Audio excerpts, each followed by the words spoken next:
What's the cruelest thing that your step-parent does to exclude you? My stepmom, Rachel, had this perfect system for making me invisible in my own house while looking like Mother of the Year to everyone else. She'd plan these elaborate family activities every single weekend, but somehow there was always a reason I couldn't participate. Oh, we only have 4 tickets to the water park and your dad's cousin is visiting. Maybe next time, sweetie. Or she'd sign up her bio kids, Tyler and Madison, for activities that conveniently conflicted with anything I was involved in. Your soccer game is the same day as Tyler's piano recital, and we really need to support him as a family. You understand, right? The worst part was how she'd document everything on Facebook, making it look like we were this perfect blended family. She'd post photos from their outings with captions like "blessed to spend quality time with all my kids," but I was never in any of them because I was always at home or at practice or studying for the test she insisted I needed to focus on. When relatives asked where I was, she'd say things like, "Oh, Jamie preferred to stay home and read," or "Jamie had other plans with friends," making it sound like I was choosing to exclude myself. She got really creative with holidays too. Every Christmas, she'd have matching pajamas for everyone, but mine would mysteriously get lost in shipping. She'd act so disappointed and promise to reorder them, but they'd never arrive in time. For family photos, she'd position me slightly behind everyone or on the edge where I could easily be cropped out later.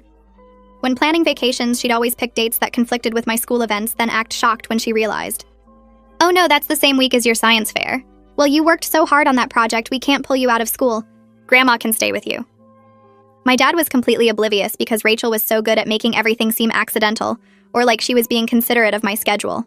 She'd even buy me expensive guilt gifts afterward and make a big show of it. "I felt so bad you missed the trip, so I got you this new laptop for school." Everyone thought she was so thoughtful and generous. She turned my own extended family against me without them realizing it. At family gatherings, she'd volunteer me for dish duty or babysitting the younger cousins while everyone else played games or watched movies together. Jamie is so responsible and mature. She actually offered to help. Meanwhile, I never offered anything but learned that arguing made me look difficult and ungrateful. This went on for 4 years from when I was 13 to 17. Rachel had successfully made me a ghost in my own family, while maintaining this image of the devoted stepmother who tried so hard to include her difficult stepchild. The breaking point came during my senior year. I'd been accepted early decision to my dream college with a partial scholarship. It was this huge achievement that I'd worked for years to accomplish. The acceptance letter came in December, and I was beyond excited to share the news at Christmas dinner with the whole extended family there. Rachel knew about it because the letter came to the house, but she acted thrilled and said we'd make a big announcement at dinner to celebrate properly. Christmas Day arrived, and we had about 20 relatives over. Rachel had decorated everything perfectly and made this elaborate dinner. Right before we sat down to eat, she stood up with her champagne glass to make an announcement. She started talking about how proud she was of her family and all their accomplishments this year. She mentioned Tyler making the honor roll and Madison winning her dance competition. Then she paused dramatically and said, "But the biggest news is that Tyler just found out he's been selected for the State Youth Orchestra." Everyone erupted in congratulations for Tyler. I sat there waiting for her to mention my college acceptance, but she just raised her glass for a toast to Tyler and sat down. I was completely stunned. My Aunt Linda asked if anyone else had news to share, and Rachel actually said, "Oh yes, Jamie got into college too," and then immediately changed the subject to ask about dessert preferences. That's when something in me snapped. I stood up and said, "Actually, I'd like to share something important." The room went quiet and Rachel's face tightened, but she couldn't stop me without looking weird. I pulled out my phone and started reading the acceptance letter out loud. The one that came 2 weeks ago, that Rachel has known about this entire time. I made sure to emphasize the partial scholarship and the early decision acceptance rate of only 8%. Then I said, "You know what's funny? Rachel told me we'd celebrate this properly at dinner, but I guess Tyler's news, which she's known about for months, was more important to announce. Actually, that's been the pattern for 4 years now, hasn't it, Rachel?" The room went completely silent. Aunt Linda set down her wine glass and her voice cut through the quiet. She said she always wondered why I was never in the family photos Rachel posted on Facebook. She said it seemed weird, but Rachel always had an explanation that made sense at the time. My uncle started nodding and said yeah. Now that he thought about it, I was missing from basically everything for the past 4 years. Another aunt chimed in about the beach trip last summer where Rachel said I had to study for the SATs. Then my cousin from Dad's side mentioned the ski weekend where I supposedly had the flu. One by one, relatives started listing times I wasn't there, and Rachel's excuses for each one. Rachel's face went from red to white in about 10 seconds. She gripped the edge of the table and I could see her knuckles turning pale. Her carefully built story was falling apart in front of everyone and she couldn't stop it. Aubrey leaned forward and looked right at me. She said she thought I was being a bratty teenager who didn't want to spend time with the family. She said she actually complained to her mom about me being stuck up and antisocial. But now she was seeing that every single time I was absent, Rachel had given some reason that made it sound like my choice or my schedule or my preference. Aubrey's mom jumped in and said she remembered Rachel always positioning me for dish duty at gatherings while saying I had offered to help. My uncle said he thought it was strange that I was always babysitting the little kids instead of hanging out with everyone else. Another relative mentioned the matching Christmas pajamas and how mine were always missing or wrong size or lost in shipping. The connections were happening fast now. People were remembering things they'd brushed off as coincidence or bad luck. Rachel's system only worked when people looked at each incident alone. Put them all together, and the pattern was obvious. Rachel's voice came out shaky when she finally spoke. She said I was being dramatic and taking things out of context. She said blended families are hard and sometimes there are scheduling conflicts. She said she tried her best to include me, but I was difficult and standoffish. Her words sounded hollow even to her because she couldn't look at anyone while she said them. She kept staring at her plate and her hands were shaking. Dad sat there like someone had hit him with a brick. His face went through about 5 different emotions in 30 seconds. Confusion, then denial, then recognition, then horror. He looked at Rachel like he was seeing a stranger. Then he looked at me, and I could see him trying to remember the past 4 years through this new lens. He opened his mouth twice, but nothing came out. The man who always had an explanation for everything suddenly had no words. Tyler pushed his chair back, and the scraping sound made everyone jump. His voice was quiet, but everyone heard him. He said he remembered Mom buying my Christmas pajamas back in October. He said he saw them in her closet with the tags still on them. He said she told him they didn't fit right and she was going to return them, but they never made it under the tree. Madison stared at her plate so hard I thought she might burn a hole through it. She wouldn't look up and her shoulders were hunched like she was trying to disappear. Tyler kept going. He said there were other times too. Times when plans changed at the last minute and I ended up staying home.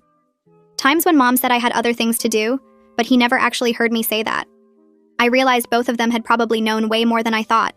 They'd watched it happen and said nothing because speaking up meant going against their mom. My grandfather Owen pushed himself up from his chair. His hands were shaking and his voice cracked when he started talking. He said he was ashamed of himself.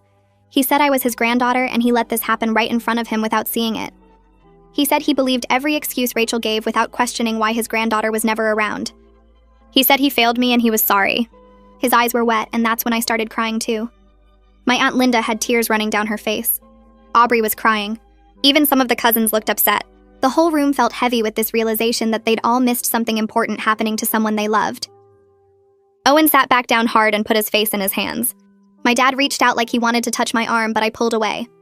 I couldn't handle him touching me right then. Rachel stood up so fast her chair almost fell over.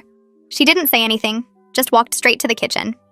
I could hear her rummaging around, then the sound of her voice on the phone. She was talking fast and her voice kept getting higher. I couldn't make out the words, but the tone was clear. She was upset and looking for backup, probably calling her sister who always took her side no matter what. Dad got up and followed her to the kitchen. At first their voices were low, but within a minute they were yelling. Dad's voice boomed through the house asking how he missed this. Rachel's voice shot back saying I was manipulating everyone. Dad said something about the Facebook photos. Rachel said something about me being jealous of her kids. Their fight echoed through the whole first floor and everyone at the table could hear every word. Aunt Linda moved to the empty chair next to me. She put her hand on my shoulder and I didn't pull away from her. She said she was sorry for every time she accepted Rachel's explanations without talking to me directly. She said she was sorry for every gathering where she watched me do dishes while everyone else had fun and didn't question it. She said she was sorry for not seeing that a 13-year-old kid wouldn't keep choosing to miss family events. She squeezed my shoulder and asked if I had somewhere to go tonight if I needed to leave. I shook my head. She said she had a guest room and I could stay as long as I needed. No questions asked, no conditions, just a safe place if I wanted it. I nodded because I couldn't speak without totally losing it. The extended family broke apart like someone had released them from frozen positions. Some relatives came over to hug me or pat my shoulder or tell me they believed me. Others stood in small groups talking in low voices about what they'd just witnessed. I heard fragments of conversations. Someone mentioned the water park trip. Someone else brought up the vacation timing. My uncle was telling his wife about the science fair conflict. Aubrey's mom was on her phone probably texting other family members what happened. The perfect Christmas dinner Rachel had planned for weeks was completely destroyed. The fancy decorations and expensive food didn't matter anymore. Her carefully arranged seating chart was useless. This was supposed to be her moment to show off her perfect blended family. Instead, it turned into an intervention she never saw coming. The turkey was getting cold on the table. Nobody was eating. I couldn't sit there anymore with everyone looking at me and talking about me even though they meant well. I got up and walked fast toward the bathroom. My legs felt shaky and my chest was tight. I locked the door behind me, and that's when everything I'd been holding in for 4 years hit me all at once. I slid down to sit on the floor with my back against the door. The sobs came so hard I couldn't breathe right. My whole body was shaking and I couldn't make it stop. My hands trembled so bad I had to press them against the cold tile floor. 4 years of being invisible. 4 years of watching my family have fun without me. 4 years of wondering if I was crazy for thinking something was wrong. 4 years of expensive guilt gifts that never made up for missing everything that mattered. It all came out in gasping, choking sobs that I tried to muffle so nobody would hear. Someone knocked softly on the bathroom door after a while.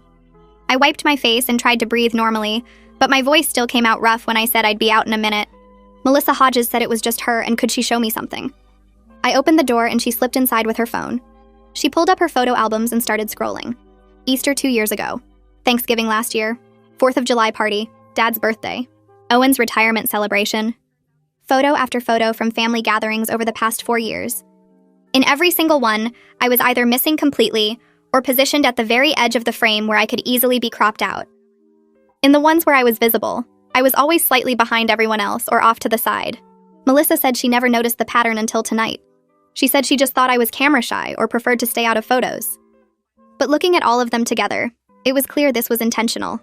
Every single time. She hugged me and said she believed me and she was sorry nobody saw it sooner. I walked back out to the dining room and that's when Dad came out of the kitchen.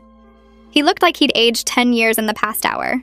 His face was gray and his eyes were red and he couldn't seem to stand up straight. He asked if we could talk privately and his voice cracked on the last word. I nodded and followed him upstairs. Rachel stayed in the kitchen and I could still hear her on the phone. Her voice was high and defensive and she kept saying things like, "You don't understand and she's always been difficult." We went into my room and Dad closed the door behind us. He sat on the edge of my bed and put his head in his hands. Then he started apologizing. He said he was sorry and he didn't realize and he'd been so busy with work. He said Rachel seemed to have everything under control with the family stuff, so he just let her handle it.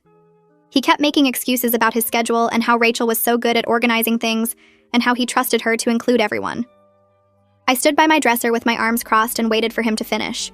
When he finally looked up at me, I told him that was exactly the problem. He stopped paying attention to me. He handed over his daughter to someone who didn't want me around, and then he just checked out. He tried to argue that he didn't check out, but I cut him off. I asked him when was the last time he came to one of my soccer games. When was the last time he asked me about school without Rachel prompting him? When was the last time we did something just the two of us? He couldn't answer any of it. Dad said he wanted to fix everything right now. He said we could set up family therapy and have a big talk with Rachel and work this all out. I laughed, but it wasn't a real laugh. I told him you can't repair 4 years of damage in one conversation. You can't just apologize and make it all go away. He looked like I'd punched him in the stomach. His face crumpled and he started crying. Real crying with his shoulders shaking. He said he failed me as a father and he was so sorry. I felt bad seeing him cry, but I also felt angry because where was this emotion for the past 4 years? Aunt Linda knocked on the door and asked if I wanted to stay at her house for a few days. She said she had a guest room and I could have some space to think. Dad looked panicked and started to say no, but I said yes before he could finish. I told him I needed time away from this house and away from Rachel. He looked devastated, but he nodded. I pulled my duffel bag out of my closet and started throwing clothes into it. Dad sat on my bed watching me pack and crying quietly. I grabbed my toothbrush from the bathroom and my phone charger and my laptop. Downstairs, I could hear Rachel's voice getting louder. She was yelling now about how I ruined Christmas and how ungrateful I was after everything she'd done for me. She was telling whoever was on the phone that she tried so hard with me, but I never appreciated anything. I heard her say that the expensive gifts and the nice room and the private school were all wasted on me. Dad heard it too, and his face went even more pale. I zipped up my bag and told him I'd call him in a few days. He asked if he could hug me, and I let him, but I didn't hug back. My body felt stiff and cold, and I just wanted to leave. When I came back downstairs with my bag, several relatives were still there. They'd heard Rachel yelling, and they looked uncomfortable. Aunt Linda was waiting by the front door with her coat on. My uncle came over and hugged me tight. He said he was sorry he didn't see what was happening, and he promised to stay in touch directly, instead of going through Rachel. A few other relatives hugged me too and said similar things. They gave me their phone numbers and told me to call anytime. Tyler was standing near the stairs, and when I looked at him, he mouthed, "I'm sorry." That surprised me because Tyler usually just went along with whatever Rachel wanted. His eyes looked sad and guilty. Madison was nowhere to be seen. Rachel came out of the kitchen right as I was leaving. Her face was red and blotchy from crying and yelling. She tried to say something to me, but Aunt Linda stepped between us and said, "Not now, Rachel." We walked out to Aunt Linda's car and I threw my bag in the back seat. At Aunt Linda's house, she made tea and we sat at her kitchen table. She told me to talk and just let everything out. So I did. For 2 straight hours, I told her every single incident I could remember from the past 4 years. The water park trip where there weren't enough tickets. The vacation that conflicted with my science fair. The matching Christmas pajamas that never arrived. The family photos where I was always on the edge. The way Rachel volunteered me for dish duty at every gathering. The expensive guilt gifts that came after I missed important events. Every time I was left home alone while they did something fun. Every Facebook post that claimed to include all the kids but never showed me. Aunt Linda took notes on her phone. She said she was documenting everything in case I needed it later. I didn't know what that meant, but I was glad someone was finally listening and believing me. My phone started going crazy with messages. I pulled it out and saw texts from different family members. Some were supportive, saying they believed me and they were sorry. Others were angry, saying I caused a scene at Christmas and embarrassed the family. One message from Rachel's sister called me ungrateful and spoiled. Another from my cousin said I was being dramatic and Rachel always tried her best. I read through them all and felt sick. Even with everything that happened, some people still thought I was the problem. I turned my phone completely off and put it in my bag. Aunt Linda made up the guest room with fresh sheets and gave me some of her daughter's old pajamas to wear. I tried to sleep, but my mind kept going over the confrontation. Rachel's face when I started reading the letter. The silence in the room. Melissa showing me all those photos. Dad crying in my room. Rachel yelling about how ungrateful I was. It all played on repeat in my head. The next morning, Aunt Linda's phone rang early. She answered it in the kitchen, and I heard her say yes. She's here and she's fine. Then she came to the guest room and said Dad wanted to meet me for breakfast. He'd called asking if we could talk at the diner on Main Street. She said he sounded like he hadn't slept at all. He told her he stayed up all night going through old photos and Facebook posts. I got dressed and Aunt Linda drove me to the diner. Dad was already there in a booth by the window. He looked terrible. His eyes were puffy and red and he had the same clothes on from yesterday. There was coffee in front of him, but it looked cold and untouched. I slid into the booth across from him, and he immediately pulled out his phone. He'd pulled up Rachel's Facebook timeline going back 4 years. He started scrolling and showing me post after post. Easter 2 years ago with photos of Tyler and Madison hunting eggs. No mention of me. Thanksgiving last year with the whole family around the table. I wasn't in the photo. 4th of July party at the lake. Tyler and Madison on the boat. No Jamie. Dad's birthday dinner. Family photo with everyone dressed up. I'm not there. On and on and on. Hundreds of photos over 4 years. In the ones where I appeared at all, I was blurry in the background or cut off at the edge. Every caption talked about blessed family time or quality time with all my kids, but I was missing from almost every single one. Dad said he never looked at Rachel's Facebook much because he lived the actual moments. But seeing it all together like this, he finally saw the pattern. He said it was like scales falling from his eyes. Dad put his phone down and looked at me across the table. He said he got comfortable letting Rachel handle all the family planning and scheduling. He said it was easier to let her coordinate everything because she seemed to enjoy it, and he was busy with work. He stopped checking in with me about how I felt or what I wanted to do. He just assumed if there was a problem, I'd tell him. But I had tried to tell him, and he always believed Rachel's explanations. He said he chose the easy path, and it cost him his relationship with his daughter. He said he failed me as a father, and he didn't know if I could ever forgive him. His voice broke, and tears ran down his face right there in the diner. I sat there looking at this broken man across from me and didn't know what to say. I reached across the table and put my hand on his. I told him I appreciated him finally seeing it, but this wasn't something we could fix in one breakfast. He nodded and wiped his eyes with his napkin. Then I walked him through the college acceptance situation step by step. I explained how the letter arrived 2 weeks before Christmas and how excited I was. I told him Rachel seemed genuinely happy for me when I showed her. She said we'd make a big announcement at dinner to celebrate properly with the whole family there. I described sitting at that table on Christmas Day waiting for her to mention it after she announced Tyler's orchestra news. The way she dismissed my achievement with 5 words before changing the subject. Dad's face went gray as he listened. He said he remembered that moment, but hadn't registered what happened because he was caught up in congratulating Tyler. He pulled up his calendar app and showed me that Rachel had known about Tyler's orchestra acceptance since October. She'd waited 2 months to announce it specifically for Christmas dinner. The timing wasn't coincidental at all. It was calculated to overshadow my news that she knew was coming. Dad looked like he might throw up right there in the diner. The waitress came by to refill our coffee and asked if we wanted to order food, but neither of us could eat. Dad paid for the coffee and we sat there for another hour while he asked me about other incidents.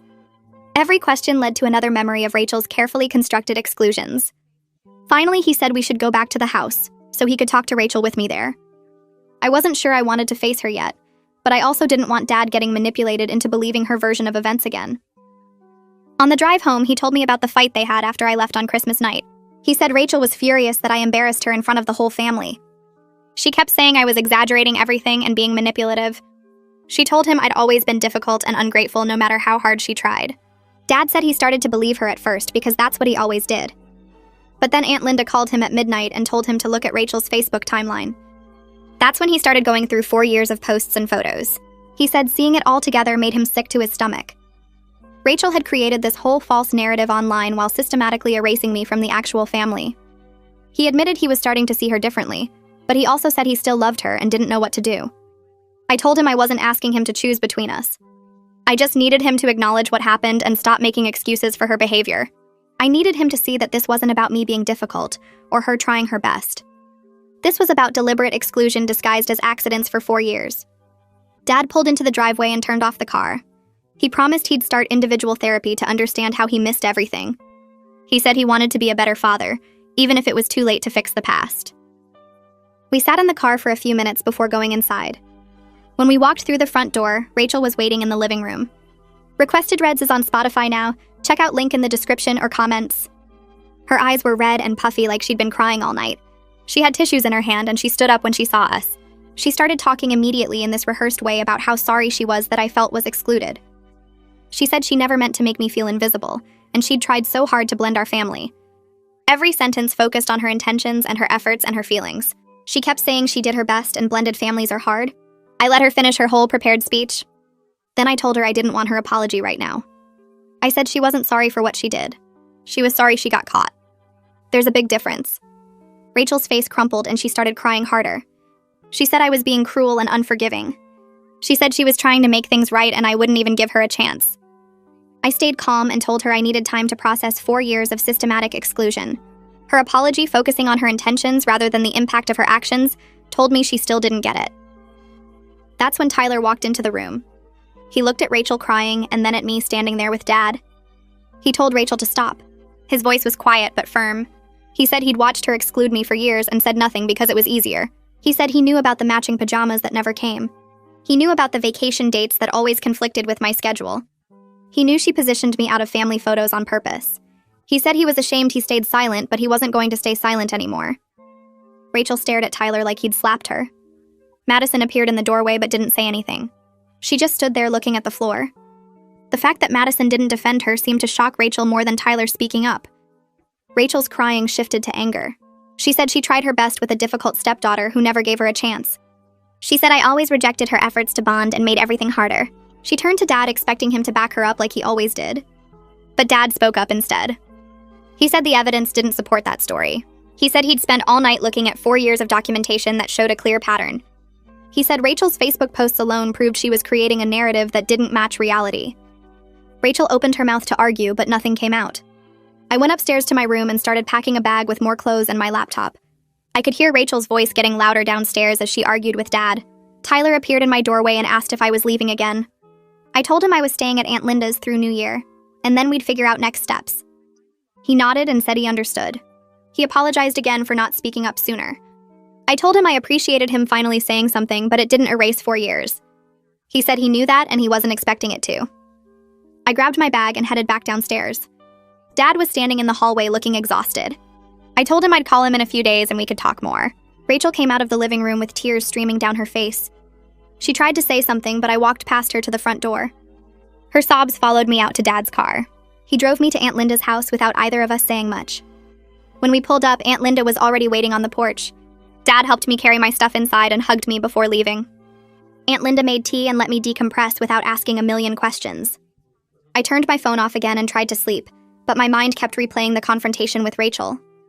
Winter break ended and I went back to the school in January. My guidance counselor noticed I seemed off during our meeting about final semester grades. She asked if everything was okay at home. I ended up telling her everything about Christmas dinner and Rachel and the past 4 years. She listened without interrupting and then connected me with the school therapist. She also helped me get extensions on some assignments I'd missed over break. The school therapist specialized in family dynamics, which Aunt Linda had mentioned when recommending her. In our first session, I explained the whole situation from the beginning. When I finished, she said what Rachel did has a name: covert emotional abuse. She said it's a form of manipulation where the abuser maintains a positive public image while systematically undermining their victim in private ways. Having language for it made me feel less crazy. The therapist said children in blended families often experience this but struggle to identify it because the actions seem small individually. It's only when you look at the pattern over time that you see the systematic nature of the exclusion. She said my decision to speak up at Christmas took tremendous courage because I was challenging a carefully constructed family narrative. We scheduled weekly sessions to work through the trauma and develop healthy boundaries going forward. A few days into my therapy sessions, my phone buzzed with a text from Aubrey. She said she talked to her mom about everything that happened at Christmas, and it made her realize her own stepdad had been doing similar things for years. She thanked me for being brave enough to speak up, because it helped her see patterns she'd been ignoring. I stared at that message for a long time. It felt weird to think my mess could help someone else make sense of theirs. I texted back that I was glad it helped and we should talk more when things calmed down. She sent back a heart emoji and said she was there if I needed to vent. That same week, Dad started going to therapy on his own. He called me every Tuesday night after his sessions to update me on what he was learning. The first call was awkward because he kept apologizing and I didn't know what to say. He told me his therapist was helping him understand enabler behavior and how he'd chosen to believe Rachel's version of things because it was easier than facing the truth. He said he prioritized his marriage over his daughter, and that was unforgivable. I told him it wasn't about forgiveness right now. It was about him actually changing things going forward. The calls kept coming every week and they got easier but also harder. He'd share things his therapist pointed out about specific incidents, and I'd have to relive them while he processed them for the first time. It was painful but necessary. On the third week of therapy sessions, Rachel sent me a long email. The subject line said we need to talk, and I almost deleted it without reading. But I opened it and started scrolling through paragraph after paragraph of her explaining her side. She wrote about how hard it is to blend families, and how she always felt like I never gave her a chance. She said she tried so hard to include me, but I kept pulling away and making things difficult. She talked about feeling like an outsider in her own home because Dad and I had such a strong bond. The email went on for pages about her struggles and her good intentions. I screenshot the whole thing and brought it to my next therapy session. My therapist read through it carefully and then started pointing out all the manipulation tactics embedded in the text. She showed me how Rachel focused on her own feelings instead of acknowledging the harm she caused. How she turned herself into the victim and made my reaction sound like the problem. How she used words like always and never to distort reality. My therapist said this was classic DARVO, which stands for deny, attack, and reverse victim and offender. Rachel was denying what she did, attacking my character and positioning herself as the real victim. Seeing it laid out like that made me feel less crazy. I wasn't imagining things or being dramatic. This was a real pattern with a name. A few days after that email, Aunt Linda called and suggested we try family mediation with our church pastor. She meant well and thought it might help everyone communicate better. I told her I appreciated the idea, but I wasn't ready for that yet. I needed time to process everything without pressure to forgive or reconcile immediately. She understood and said she'd support whatever timeline I needed. She also mentioned the pastor was available if I wanted to talk one-on-one without the whole family involved. I said maybe later, but not now. In early February, my college sent a big packet of information about Accepted Students Weekend. There were forms to fill out and a schedule of campus tours and meetings with professors. I looked at the dates and realized it fell on a weekend when I'd normally be expected to do something with the family. I called Dad and asked if he'd come with me to the college visit. He said yes immediately without even checking his calendar. He promised Rachel wouldn't interfere with this, and he'd make sure she understood this was just for us. I felt relieved and scared at the same time. The weekend arrived and Dad picked me up early Saturday morning. We drove 3 hours to the campus, and the whole time he asked questions about my intended major and what classes I was excited about. It felt normal in a way things hadn't felt normal in years. When we got to campus, I couldn't stop smiling. The buildings were old and covered in ivy, and there were students everywhere looking happy and busy. We went to the information sessions and toured the dorms and ate lunch in the student center. Dad watched me take everything in, and I could see his eyes getting watery. After the official tour ended, we walked around campus on our own. Dad stopped near the library and told me he was proud of me, but wished he'd protected this dream better. His voice cracked and he had to look away. I told him we couldn't change the past 4 years, but we could change what happened next. He nodded and wiped his eyes, and we kept walking. On the drive home, we had the most honest conversation we'd ever had about how our relationship would work going forward. I told him I wanted him in my life, but I needed him to respect my boundaries with Rachel. That meant not pushing me to forgive her or pretend everything was fine. It meant not making excuses for her behavior or asking me to understand her perspective. It meant choosing me sometimes even when it made his marriage harder. Dad listened without interrupting and said he understood. He said his therapist was helping him see how he'd failed at exactly those things for 4 years. When we pulled into the driveway, I felt good about where we'd left things. Then I walked into the house and saw my bedroom door open. I always kept it closed. I went upstairs and stopped in the doorway.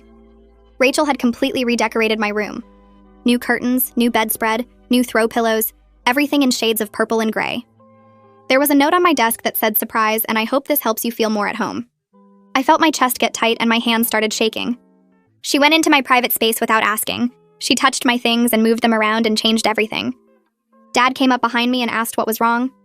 I pointed at the room and said she did this without my permission. She came into my space and redecorated like it was hers to change. Dad looked confused at first, like he didn't understand why I was upset.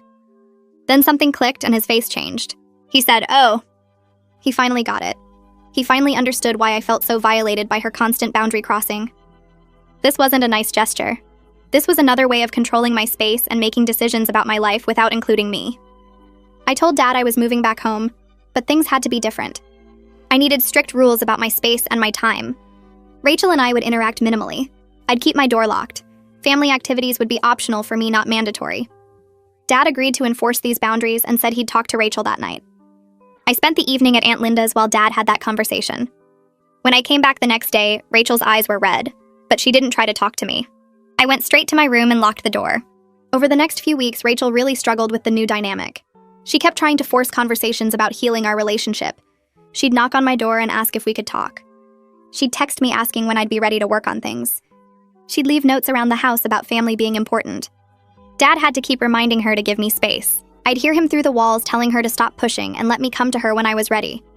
Sometimes she'd cry and say this wasn't fair. Sometimes she'd get angry and say I was being cruel.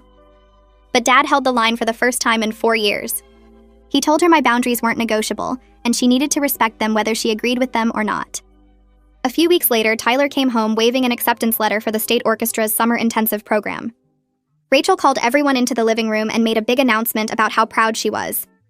Dad stood up right after she finished talking and said he wanted to add something.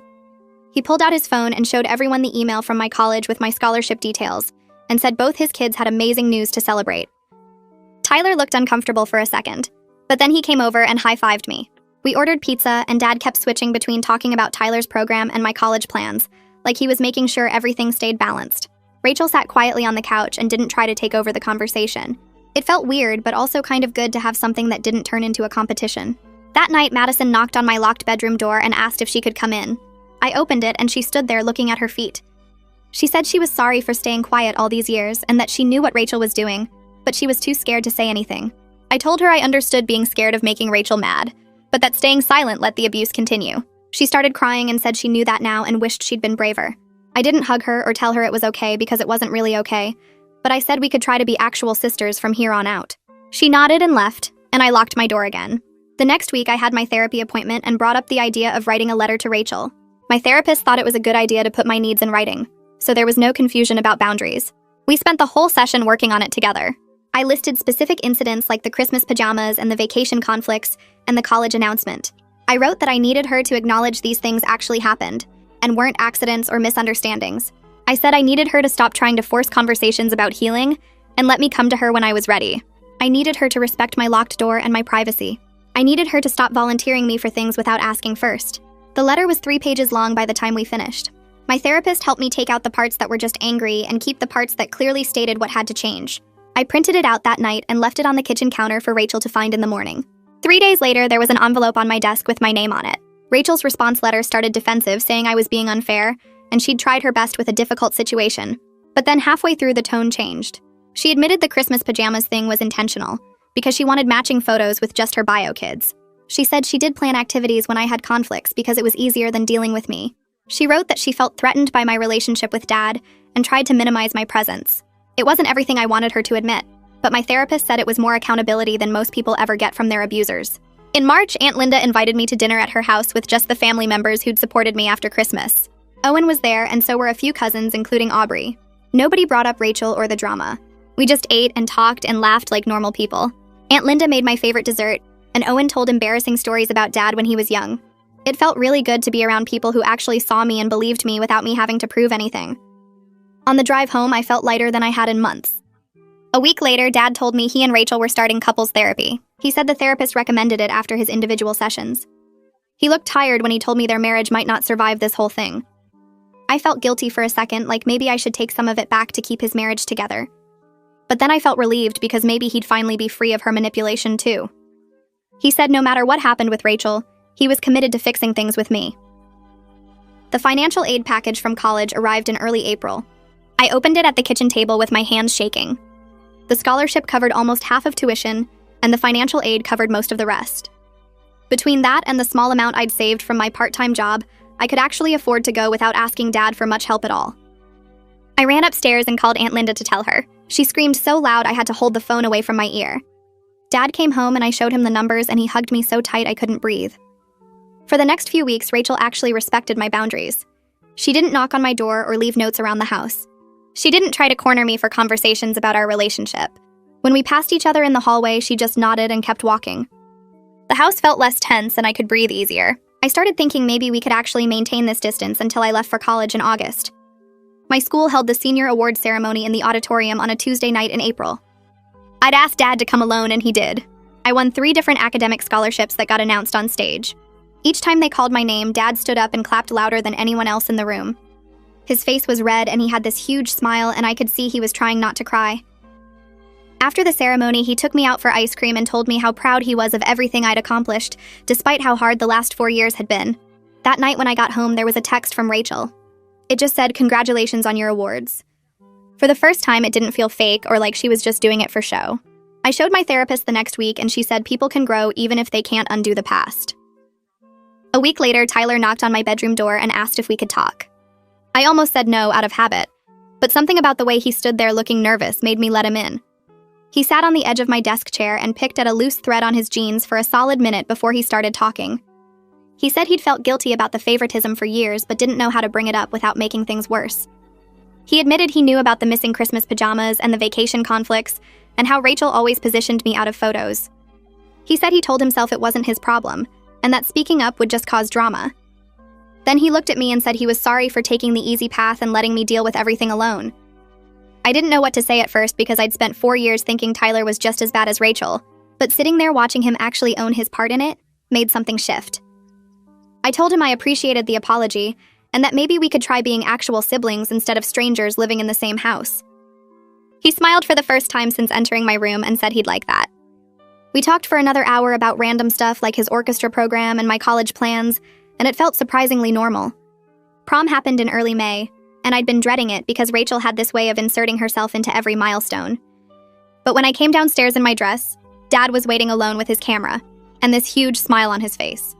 He took about 50 photos in the living room and kept making me laugh by doing embarrassing dad poses.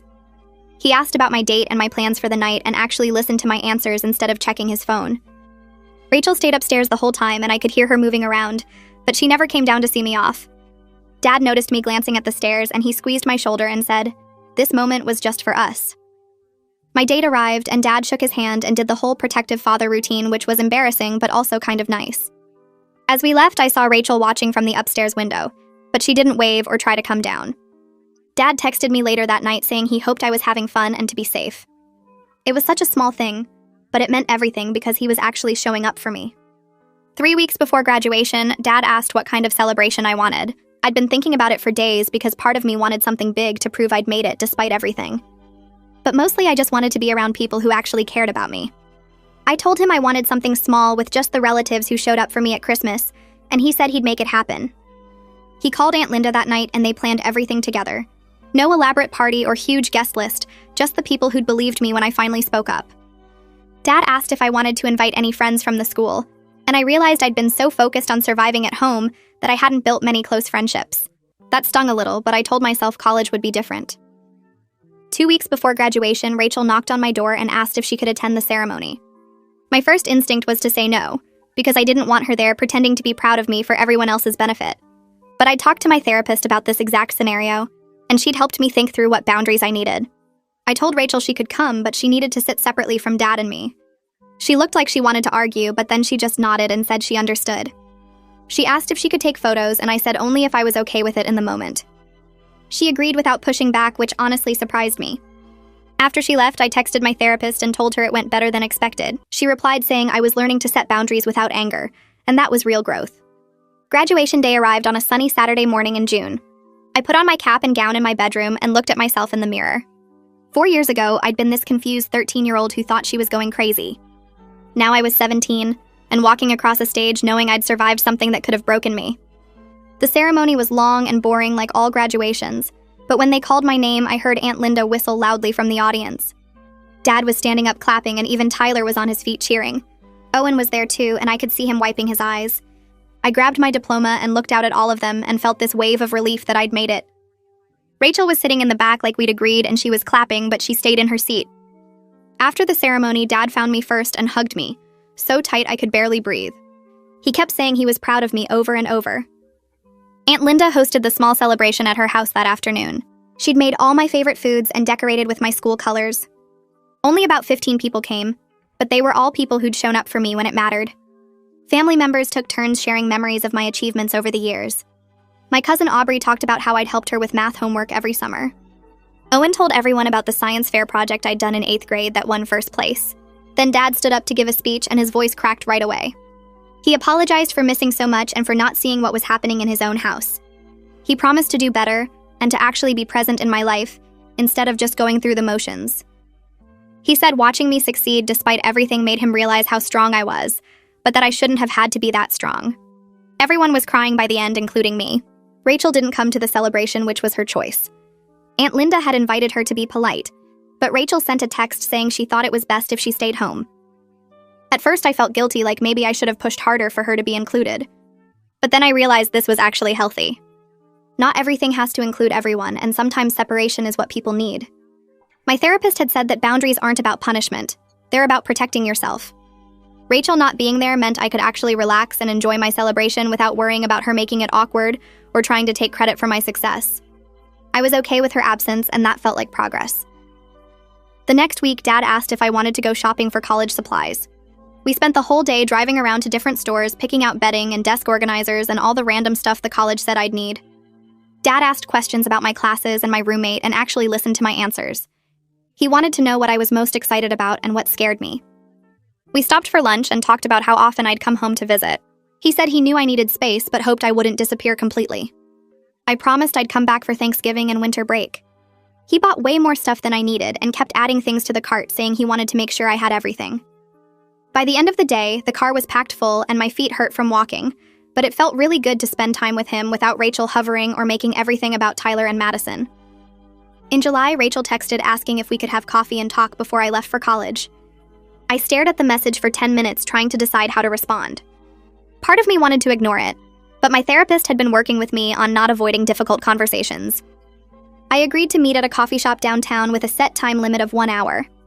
I told Rachel we'd meet at 2, and I had another commitment at 3, so we couldn't go over. She responded right away saying that worked for her. The day of the meeting, I was so nervous I almost canceled 3 times. But I showed up at the coffee shop and Rachel was already there waiting. She'd ordered her drink but hadn't gotten me anything, which I actually appreciated because it meant she wasn't trying to do some big gesture. We sat down and she thanked me for agreeing to meet. Rachel started talking, and for once she didn't make excuses or try to rewrite history. She admitted she'd felt threatened by my relationship with Dad from the beginning. She said watching him with me made her worry she'd never be as important to him as I was. So she tried to minimize my presence in the family to secure her own place. She said it started small with little scheduling conflicts, but then it became this whole pattern she couldn't stop. She admitted the Christmas dinner thing with my college acceptance was calculated and cruel. She said she'd been in therapy for months trying to understand why she did it, and that feeling threatened didn't excuse any of it. It was the most honest she'd ever been with me, and I didn't know how to process it. I told her I appreciated her honesty, but that trust would take years to rebuild if it ever did. She cried, but she accepted it.